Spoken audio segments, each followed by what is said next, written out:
Okay, welcome back once again. Thanks for clicking on this video and welcome to the Taking the Pelham 123 starring Walter Matthau, another one of my favorite actors as well as the movie, and directed by Joseph Sargent. So once again back in New York, and we see one of the train's hijackers coming out of the taxi, Mr. Green, played by Martin Balsam. So he enters the train station. You can tell he's wearing a disguise, and he does have a sneezing habit, and this is constantly shown throughout the movie. So Mr. Green now enters the train, and we see some train guys working and having some time to themselves, as well as the train moves at each stop, as each guy that is part of the train hijacking is being picked up. So next is Mr. Gray, played by Hector Elizondo.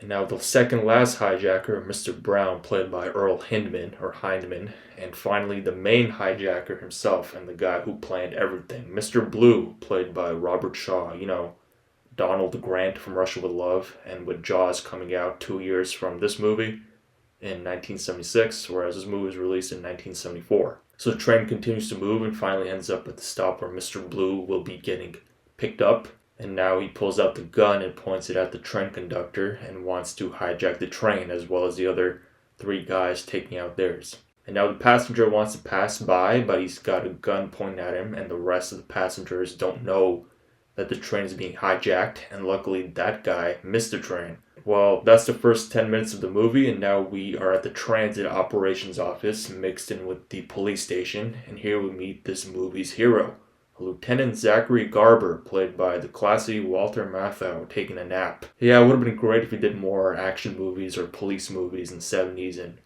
beyond that, but he does have the tough guy look for it though. But whereas in the newer version of the movie from 2009, they change it to Walter Garber, played by Denzel Washington, who's not a transit cop, but more of a train transit operator that oversees the train's operations. But I'll also speak about the comparisons with that newer version of the Taking the Pelham 123 from 2009. It's not the best version. It's pretty boring. I'll get into that much later. But right now, Lieutenant Garber has company as he greets the Japanese transit police visiting around New York City's transit operations. And now he tries to give off a tour, but these guys are not following since they can't understand English. And he goes back to tell them to follow along. And back on the train, as Mr. Green and Mr. Blue are slowing down the train, and again Mr. Green sneezing. And now back at the train station, Zach Garber further continuing the tour, as well as Zach introducing one of the main characters of the movie, Lieutenant Rico Petroni, played by Jerry Stiller, who's actually the father of Ben Stiller. Yeah, nepotism is real everywhere. But with Rico stating some facts, and these guys still can't understand it, and now Zach further showing them around. Well, we had a bomb scare in the Bronx yesterday, but it turned out to be a cantaloupe. And back in the train tunnel, as Mr. Green slowly stops the train, speaking to the train driver, Denny Doyle, played by James Broderick, and stops the train here. So instead of John Travolta from the 2009 version, who looked like a modern-day criminal with no code name, you got Robert Shaw posing as Mr. Blue, which I think is a better choice. I don't think the 2009 version is even that good. But so the train has officially stopped, and now that Mr. Green wants the keys from the conductor here. And now back at the train station, we see the guys at work, and one of them calling in for Pelham 123, which is the name of the train, called by Frank Correll, played by Dick O'Neill, and calls it in just like Denzel Washington from the 2009 version, with the gun pointed at Denny Doyle to not answer the call. So in this version, you got Frank Correll doing Denzel Washington's job when he's playing Garber in the 2009 version. Yeah, pretty funny there. And we see the short, fat guy hurrying towards the Pelham 123. He looks like he works for the transit office. Look, who's gonna steal a subway train? Believe me, buddy, plenty of people would. So yeah, his name is Kaz Dolowitz, played by Tom Petty. And this woman's ring got stuck in the toilet, which he had to look at first. And Kaz notices why the Pelham 123 isn't moving. So back on the Pelham 123, Mr. Green deconnects or deassembles the back cars and leaves the other cars with the other people on board by themselves. And Kaz and his colleagues notice the one part of the car is moving and keep stopping. So Green and Brown, as well as the train conductor, are walking to the front car with part of the passengers along with them as the front car is moving again. Now the guns are taken out as passengers are given instructions to remain still, but this woman who only speaks Spanish was about to get shot, and luckily the passengers speak the language. Okay, so Kaz Dolowitz is on his way for some supervision as Mr. Blue tells Denny Doyle to drop these passengers off at the station on 28th Street. Now some passengers want to leave, but Mr. Blue clearly says no as he walks to the front, but this wannabe John Shaft gets hit by the pissed off Mr. Gray. Okay, Frank keeps calling for Pelham 123 as Mr. Green has turned off most of the power, and with all the trouble surrounding the Pelham 123, Zach Garber, Lieutenant Zach Garber, the second head official, is still busy giving a tour to the Japanese transit guys. A word of English. This way, dummies. Just step this way, dummies. And now Zach is aware that the Pelham 123 is not moving nor responding. And with Frank continuing to yell into the walkie-talkie, Mr. Blue finally responds to tell him that Pelham 123 has been taken over by heavily armed men. And everyone at the station hears this, and now Zach is ready to take control over this matter and wants the Japanese transit officials to leave, and now some unexpected outcomes. Visit, Lieutenant. And most exciting too, Lieutenant. Most exciting. Most exciting. So it looks like these guys did understand English the entire time. I guess they were just testing the New York guys to see how they respond to foreigners. Yeah. Now Zach pages in Rico Petroni to tell him that a train has been hijacked. A train's been hijacked. I don't believe it. So as we see Kaz Dolowitz walking around to see why the power went out in the tunnel, and sees that the tunnel's completely dark, and sees the train driver, Denny Doyle, walking out with the rest of the passengers, walking between all these angry Pelham 123 passengers who couldn't make it to their destinations, but they don't know that the train is being hijacked, or has been hijacked. And now back at the transit office, as Mr. Blue is ready for them to meet their demands, as Zach Garber is having a mint. And now he wants $1 million in cash in 1 hour from now at 3:13 p.m. since he called in at 2:13 p.m. And now this transit cop gets a call from Rico Petroni that the Pelham 123 has been stolen, but those other angry passengers waiting for it are just pissed off they didn't make the train. So the transit cop runs after Kaz Dolowitz, instructed by Rico Petroni. So we are now at the mayor's mansion on Upper Manhattan. Played by Lee Wallace. Whereas Tony Soprano or James Gandolfini played the mayor in the 2009 version. So this mayor is obviously sick, whereas the mayor in 2009 Pelham 123 movie was scared of getting sick. So the mayor gets a call from Warren, his assistant or whatever he is, and tells that there's a huge problem that a train has been hijacked.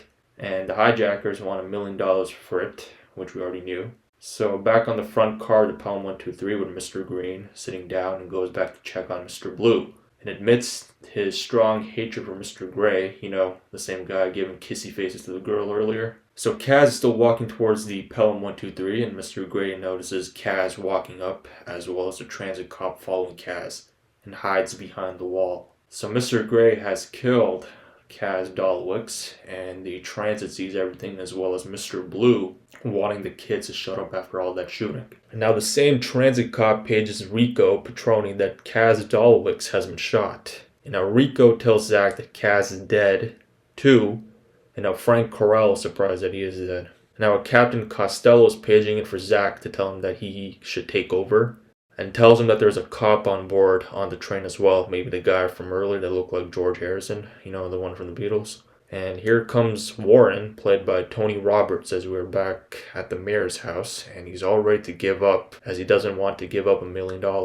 So back at the transit station, Zach Garber is back trying to contact Pelham 123 as Frank Corral is walking around pissed off that nothing's happening. So Zach contacts Mr. Blue again that the money can't be delivered in less than an hour, and Mr. Blue just keeps counting down minutes, but Zach agrees that the money will be delivered under the remaining time.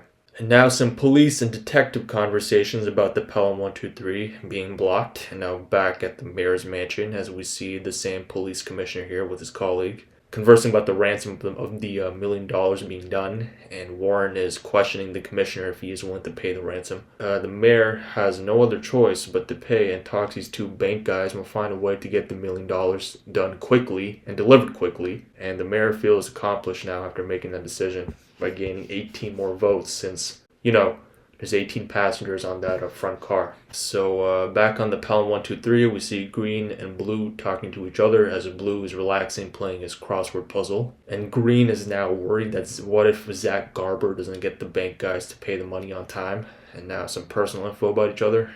Alright, so the police commissioner calls up the local captain and tells him that the ransom money will be paid to the hijackers, to the police captain to tell the hijackers, as well as Chief Inspector Daniels, played by Julius Harris, already down there at the train station. So Daniels calls up command center and Zach Garber picks up, and he's got it that the ransom money will be paid as he redirects a call to Mr. Blue and to tell him that the money will be here around at 3:13 p.m. sharp. Alright, so Mr. Blue has clear instructions how the money should come in as well as how it will be delivered, but Zach disagrees and that they can't do this exact requests in under 26 minutes. So he logs out for now. We are back on the Pelham 123 with this woman sleeping, and the man over here is asking how much money he will be getting, or how much money they will be getting.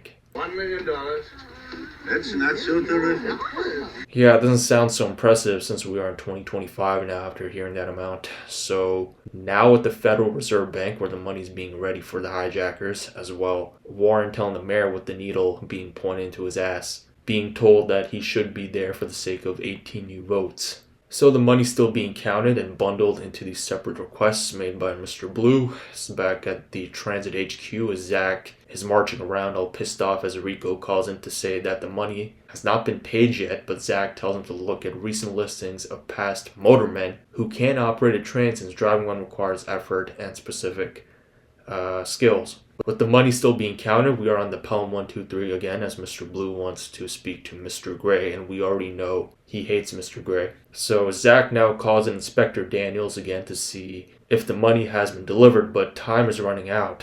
And back on the Pelham 123 as Zach Garber keeps calling, trying to buy some more time for the money to be delivered properly, but Mr. Blue here is not buying it and wants it delivered by 3:13 p.m. But Mr. Green over here suggests that it's okay for another 10 minutes for the money to come. And now the money is ready to be delivered. This is $1 million. It's what it buys, Albert, not what it weighs. As Zach calls in that there may not be enough time for the money to be reached to the specific train entrance in 10 minutes and calls back in Mr. Blue. So Zach asks Mr. Blue if leaving the money at the entrance of the station is optimal, then delivering it all the way down to the disconnected Pelham 123 car where the hijackers are at. So Mr. Blue agrees. Okay, so the cops delivering the $1 million have goofed up by rolling over the road and slipping all over the road as Zach is pissed off. He tells Chief Inspector Daniels that the money has not been delivered. And Zach is wondering how do they know all of this. So Zach calls in Pelham 123 again. Holy mackerel, that's it. Pelham 123, the money has arrived. Repeat, the money has arrived. So he made up that the money has been delivered, arrived, and now Mr. Blue calls in Zach Garber, again with more instructions, and again with Mr. Green sneezing. So before I proceed, so far you see Mr. Blue always calling in Zach Garber exclusively, and the same with John Travolta and Denzel Washington, the remake from 2009. Pretty similar there in that remake. And I guess you can say that the Chief Inspector Daniels here is like Caminetti, the cop from 2009, played by John Turturro. But this movie will be the best out of the three Pelham 123 versions. We all know that. And now Mr. Blue instructs Garber to bring down 2 unarmed policemen to deliver the money in under 5 minutes to the car. Over. Bastard.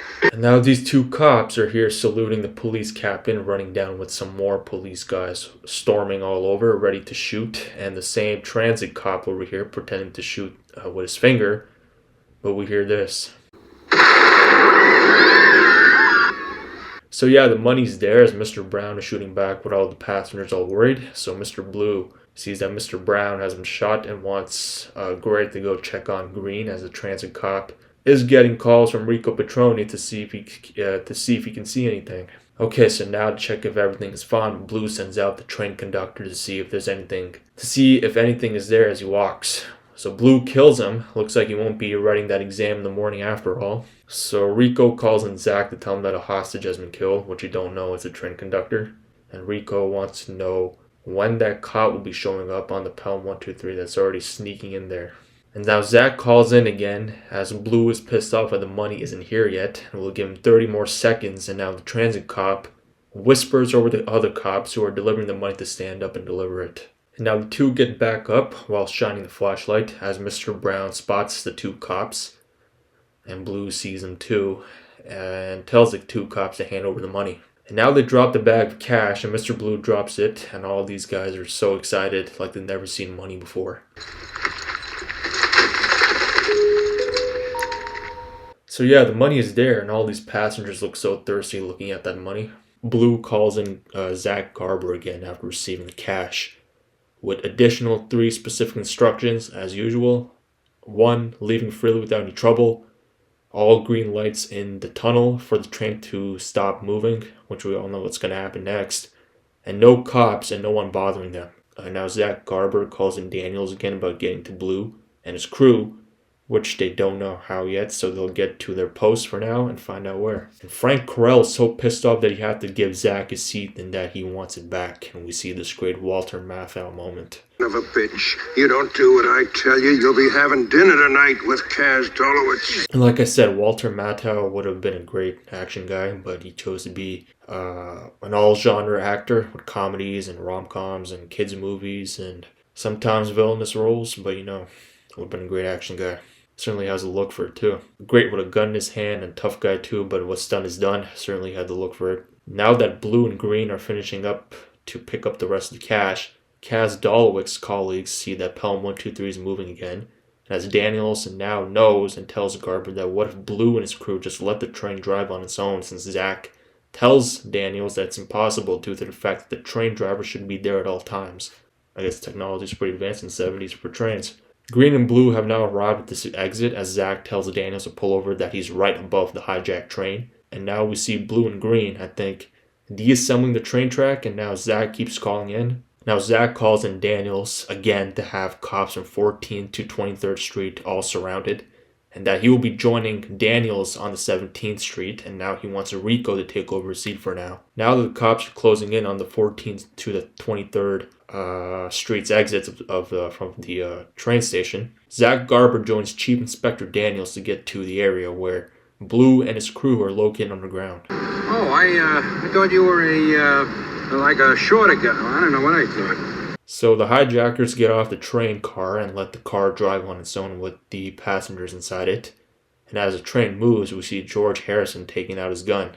And yeah, he was the cop that was on board the entire time that was mentioned in the beginning of the movie. So he jumps out of the moving train and rolls onto the tracks, and Mr. Brown spots something as all 4 reach the nearest exit. All 4 of them are starting to take off their disguises, as Zach and Inspector are wondering how these hijackers are smart enough to pull this off. And as they continue to change into their current disguises, the train is still moving fast. A shaft over here notices all the lights are green. And now George Harrison is crawling slowly towards the 4 hijackers. The guys are ready to go as Mr. Gray is not ready to give up his machine gun since he thinks the police will be up there waiting for them. So Mr. Blue kills him, not listening to him, not listening to instructions, and Green over here takes all the cash that was on Mr. Gray. But George Harrison shoots Mr. Brown in the back, and Mr. Blue breaks the light bulbs, and Mr. Blue shoots back at George Harrison and lets Mr. Green run away for now and to meet up later, which we all know is not going to happen if you've seen this movie already. So 2 out of the 4 hijackers are dead. I don't think this ever happened in the 2009 version. I don't remember much about that 2009 movie, since I found that version to be quite boring. I mean, seriously, I fell asleep after watching the first 50 minutes. It's that bad.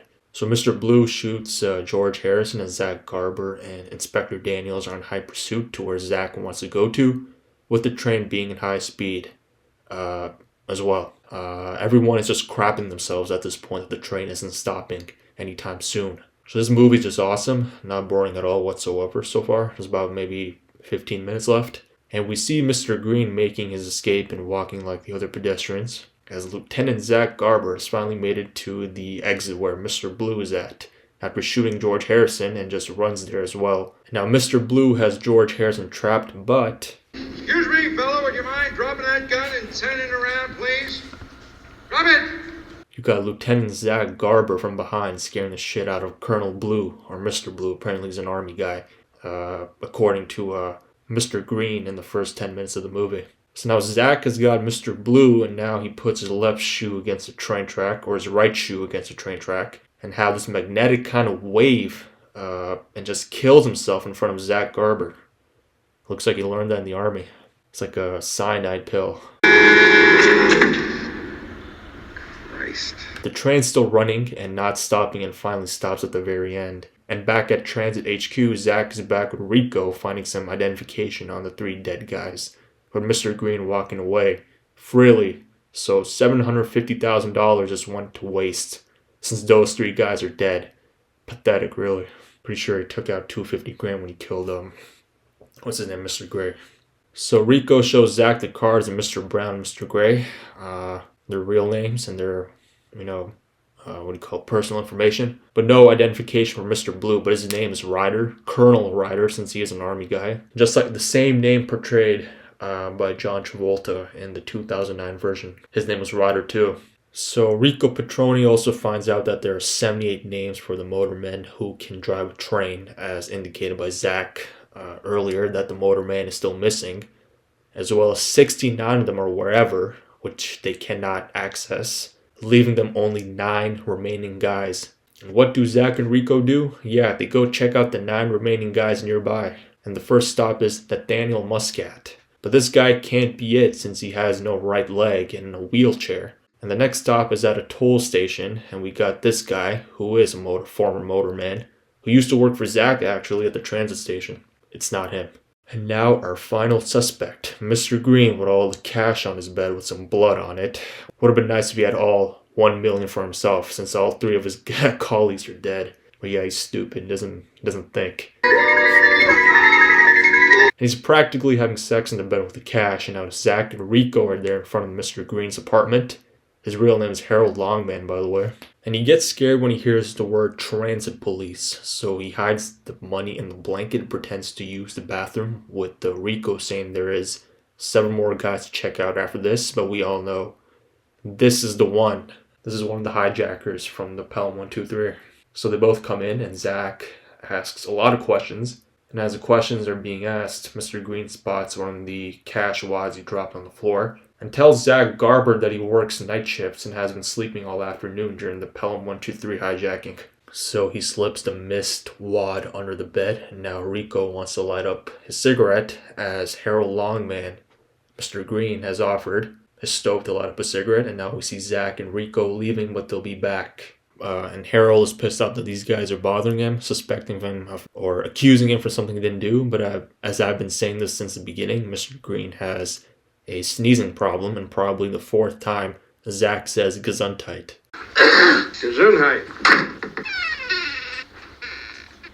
So all 4 guys have been caught. And all 4 guys are officially caught. And that means they only retrieved maybe, a quarter of the money back? Or half of the money back? Half of the $1 million? $500,000? So yeah, that's it. And that's it. Taking the Pelham 123 from 1974. Easily the best version out of the 3, since there is another remake of this movie from 1998. Made for TV only, starring Edward James Olmos. Gaff from Blade Runner 1982. The 1998 version doesn't look interesting to me. Might watch it someday. But I'll watch it someday, as well as the 2009 version with Denzel Washington is not the best either. Fell asleep after watching it. The first 50 minutes, like I mentioned, pretty boring. It's not good. Good movies should not be remade. I don't know why they do that. But yeah, Walter Matthau version will always be, and still is, the superior version, and you can't beat the 1970s look and its movie quality. And the theme for this movie is just amazing. Like I said, Walter Matthau would have been a great action guy if only he made more movies like these. He is a great actor and has the tough guy look for it, but He chose to be in different genres of movies, nothing wrong with that. It's a fantastic movie. My eyes were glued to the screen the entire time. But yeah, that's it for me. Thanks for watching, and see you soon in the next episode with Escape from New York from 1982 with Kurt Russell. This video is already long enough, but like, comment, and subscribe to the channel. Check out all 3 versions of The Taking of the Pelham 123. Even you'll agree with me that this version, the Walter Matthau version, is the best. Take care, see you soon, and watch away.